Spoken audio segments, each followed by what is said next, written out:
everyone, I'm Donna Downey from Donna Downey Studios, and I'm going to be showing you all the versatility that the Faber-Castell Design Memory Craft line can do. The first techniques I'm going to be showing you are using the Gelato line from Design Memory Craft. They are in a wide array of colors, and I'm going to show you some techniques with water and some techniques without to incorporate into your art projects.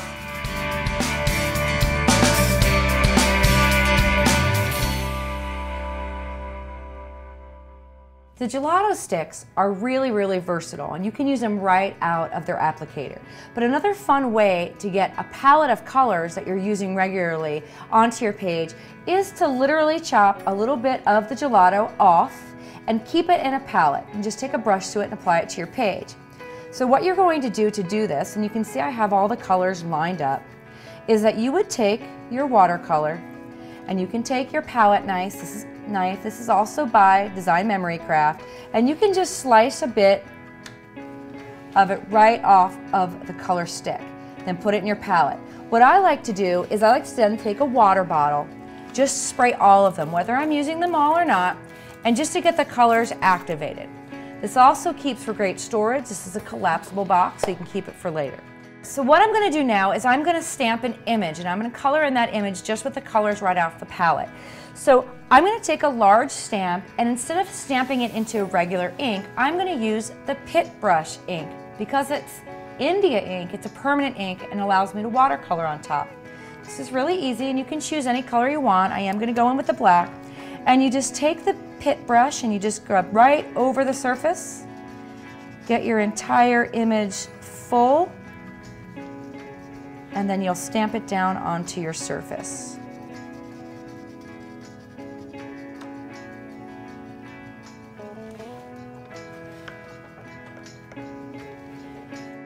Now that I've got my image down, I'm going to go in with my paintbrush and just pick up that color right off of the gelato piece in there. And then I'm just going to start to shade in my flower.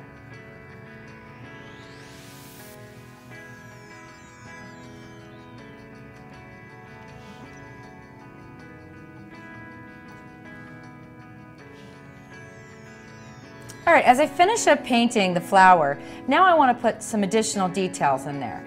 And I'm going to use the Big Brush Pit Pens for that. So I've got 2 different shades of red and some green. And I'm just going to go in with the brush right along that line and then use my finger to blend in all those nice shading details. Because this is on a gessoed surface, it allows me that time to blend the permanent ink, and it will have a nice dark rich contrast.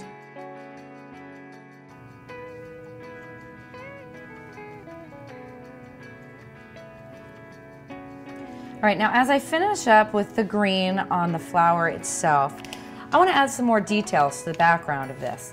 So there's a couple more ways to add some more color to our piece of artwork. And what I've done is I've actually pre-made a bottle of gelato spray. And what this is actually small bits of the gelato. You want to make them fine shavings that you cut with a palette knife, put them in the bottle and mix with water. And you can make your own watercolor spray paint. So I'm going to use this with a stencil. So I'm going to take a stencil and I'm just going to put it over the art and spray randomly. I don't really want to compete with the art underneath, and I'm just going to spray a fine mist of this around the outside.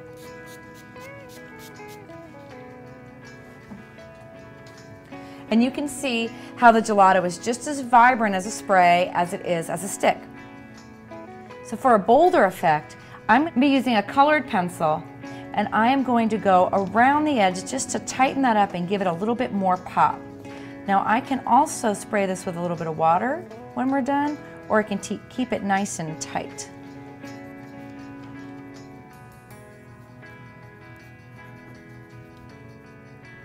Another really fun way to add bursts of color to your project is to use a dropper.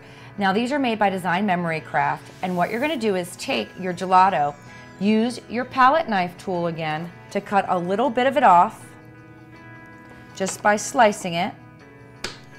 Once you've mixed your gelato with water and you've put it in your dropper, then it's really easy to add bursts of color to your work. In this case, we're adding some bright pink. And you can drop it from quite high and just squeeze the dabber and let it drip. Or you can shake it and let little spots kind of find their way around your work.